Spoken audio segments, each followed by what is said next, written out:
Thank you for downloading this podcast from the British Theatre Guide. For more information about British Theatre Guide, please visit britishtheatreguide.info. Disney's hit Broadway and West End show The Lion King, based on its hugely successful animated film, is currently embarking on its first ever UK tour. It started in Bristol and it is spending Christmas at the Palace Theatre in Manchester and has just announced that it is extending by a further 3 weeks into April of 2013 due to the demand for tickets. On the day that the production opened, I spoke to some of the principal cast members of the touring production, and I began by speaking to Carole Stennett, who is playing Nala, and Nicholas Nkuna, who is playing Simba. So you've played this part in the West End, haven't you, yes, I Carole? have. How is this going to be different? How is it different on tour? There's lots of similarities and lots of differences. The fact that it's a completely new cast and we've all got to know each other, that's a different experience. And compared to the West End, it's established. It's really nice. It's just a great opportunity, and I'm just enjoying it. But are there any differences to the production itself? No, it's pretty similar to the West End production. There's a few slight changes, but it's just as magnificent as the West End production. You've been playing Phantom, have you not? Yes, I've played the title role, yeah.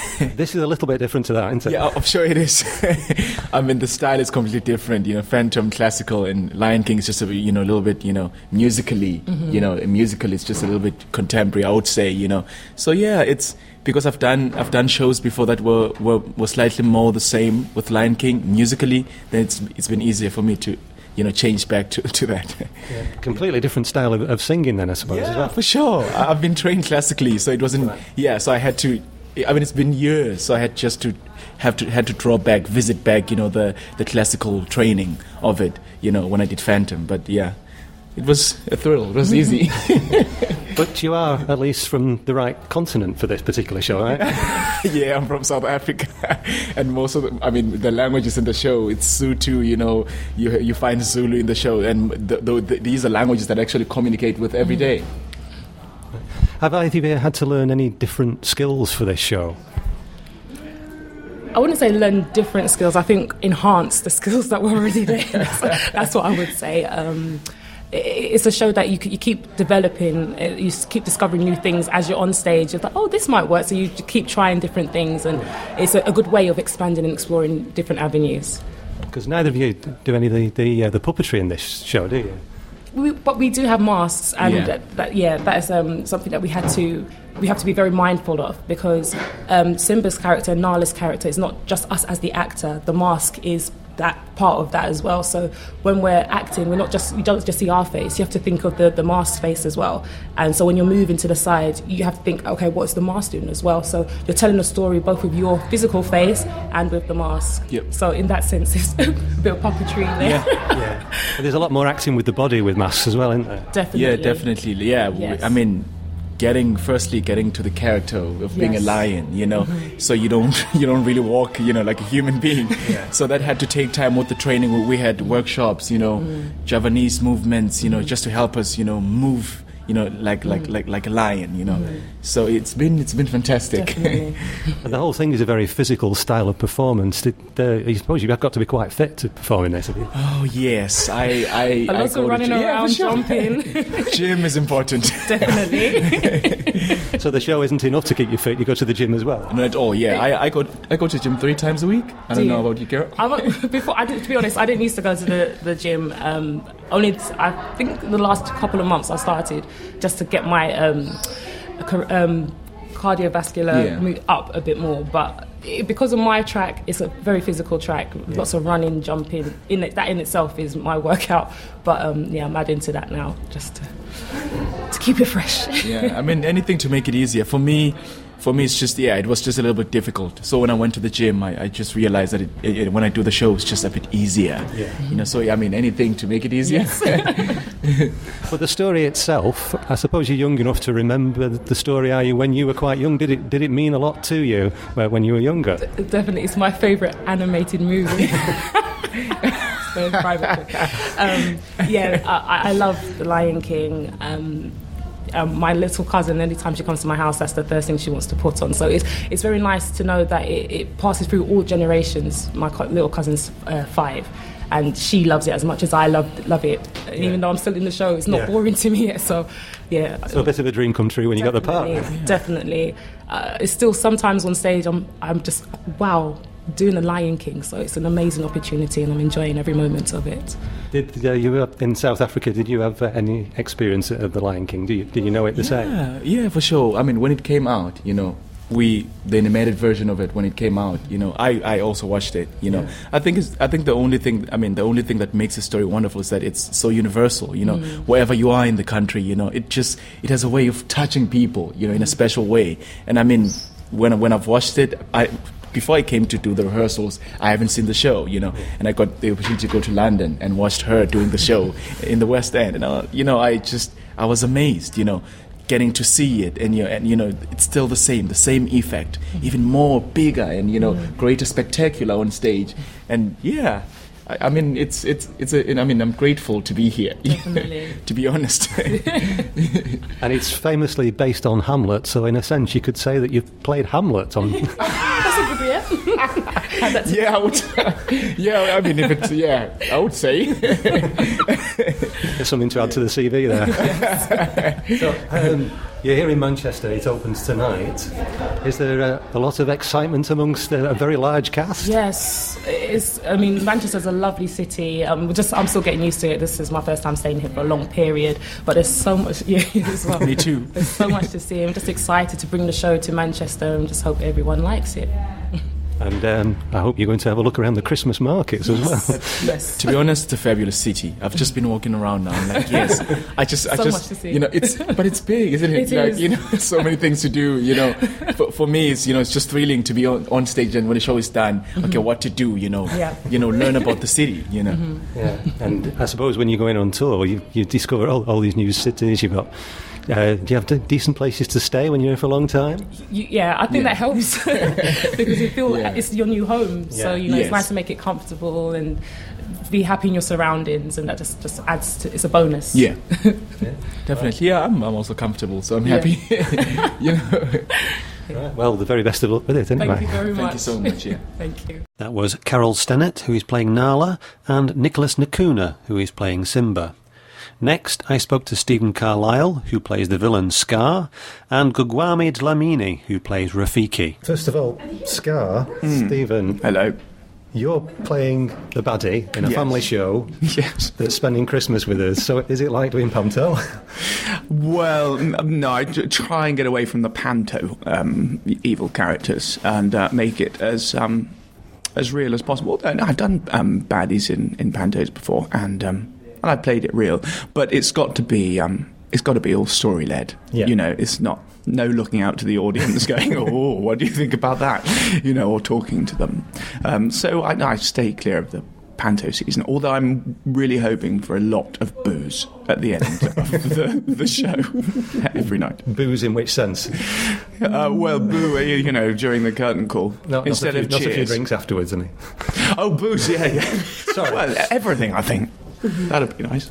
Now, Rafiki, Gugwama, you kick the whole thing off. Now, when you stand up there and you've got to do that first note, there must feel a lot of pressure on you when you do that. Oh, definitely. Every night, trust me, I always get nervous because, first off, you don't know how your voice is going to come out. And also because I'm the first, animal or, say, baboon or human being they see on stage. Yeah. So really, I'm carrying the first note of the show, and also my character, I'm like a heartbeat of the show. So definitely I do get nervous, but because of the vibe that I get from the audience, I get kind of comfortable. And of course with my co-workers on stage, once they're all in, I feel comfortable. But it's a very hard character to play. Yeah, well, everything's focused on you, and then all of a sudden it all explodes into action. Yes. I love that first moment because you just ping that note out of thin air, don't you? Yes, exactly. It's like the curtain goes up and goes, right on the note. There's no chord or anything from the band. There's nothing in the orchestrations. Yeah. There's no orchestra at that time. She's going, It's very impressive. Have you ever croaked a bit on it? Yeah, I'm human. I'm human, but very rare. But I'm human. I could have a cold and anything like that. But, the show must still go on at the end of the day, But, yeah. It doesn't really matter, though, does it? It was all about, it's coming from within, from your tours. Exactly. So the story of The Lion King, presumably you were very familiar with the story before you were cast in it. So what does the story mean to you?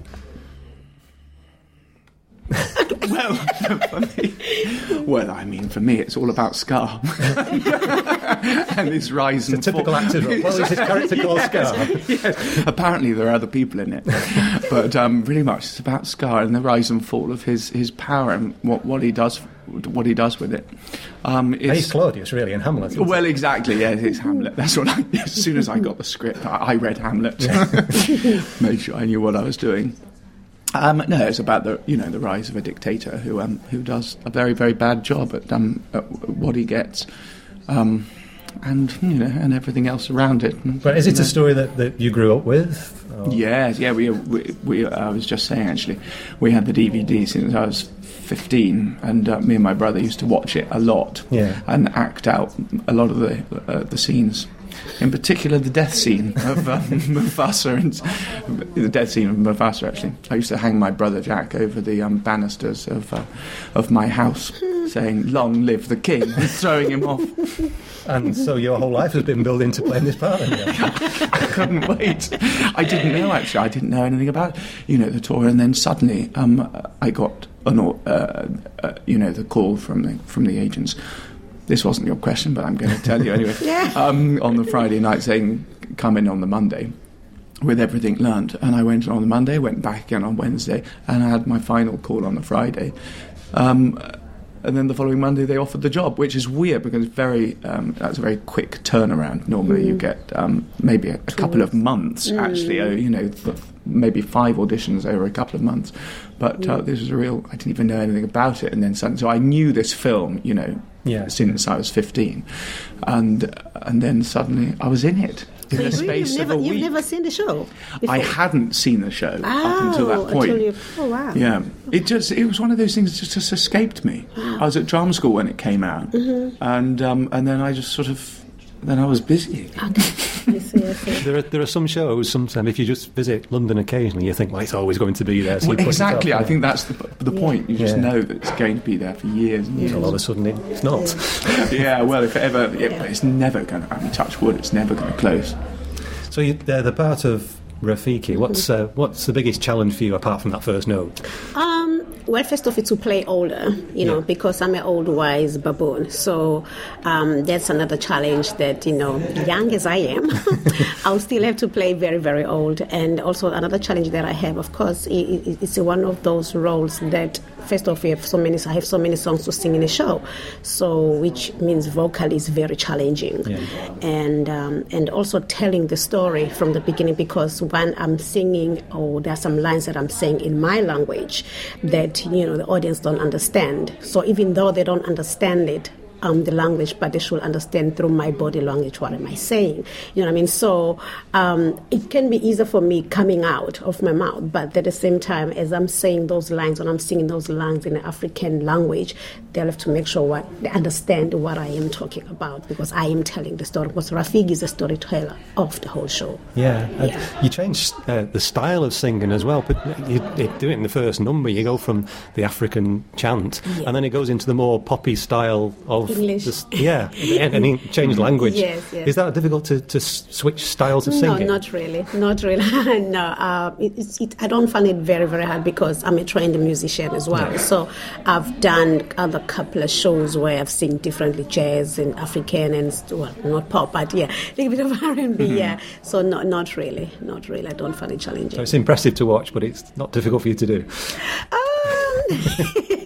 It does difficult. I could say it is difficult in some extent, but it's a matter of training. It's a matter of really exercising it in your own way to find the way it's going to be comfortable for you. But more important is for me when I'm telling the story that everybody understands the story that I'm telling. Get it. Yeah.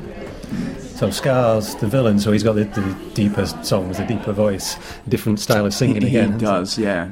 Actually, I think that's probably why I wasn't very nervous in my audition process because the song was far too low, actually, for me. And I went to see my singing teacher the day before my first interview, and she said, well, darling, we're not going to get this. It's too low for you. So I went in thinking, oh, well, it doesn't really matter. I'll just go and have a nice time. And then I was singing, and they didn't seem to care that it was too low. You know, the bits that are really low, you can speak. Yeah. And actually now, you know, after a couple of months of doing it, you know, it's it does chain itself down. Yeah, exactly. And were there any other skills? Because you don't do the puppetry as such in your parts, do you? But did you have to learn any other skills? Well, I've got a massive, puppet on my head, a big old mask that needs to come down. That took a lot of training, probably about a month or two to get it absolutely right. And it's making it part of your body as well, which is quite difficult. Yeah. When there's everything else to do, you know, little dance numbers and things, you know, lines to remember, and then remember there's this huge 3-foot mask on your head.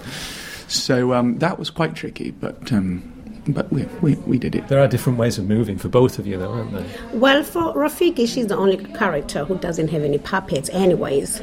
So really, I didn't have to learn any kind of, body language. I mean, I know the baboon, how they walk, and also it's all we come from. I'm kidding.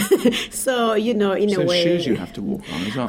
They're not that heavy, but yes, if you are not picking up your feet very well, you trip and fall. But, I wouldn't find it hard as much as the lions, or the gazelles, and how they need to, walk on their character or jump or dance in their character, But because Rafiki is the only character that doesn't have puppets. So, yeah. So how do you feel about spending Christmas in Manchester then? Oh, great. Oh, great. We're looking forward to it, even though I'm going to be home in Africa but for vacation. But I'll be happy for the time before I go for my vacation. Yeah. It's a great place. It's very exciting to be in Manchester, actually. Are you staying near the city centre? Pretty near. About 5 minutes on the train. Yeah, for me, I'm in, what do you call it, Old Trafford. Yeah, that's where I am. It's just a bus. I'm there as well. Oh my God. Okay. Conflict already. Yeah, that's why. Yeah. Okay, well, the best of luck with it. Anyway, Thank you very much. Thank you very much. That was Stephen Carlile, who plays Scar, and Gugwama Dlamini, who plays Rafiki, in the current touring cast of The Lion King. The production will be at the Palace Theatre in Manchester from the 30th of November 2012 to the 20th of April 2013. For more information, see www.atgtickets.com/venues/Palace-Theatre-Manchester. You've been listening to a podcast from British Theatre Guide. For more information, please visit britishtheatreguide.info.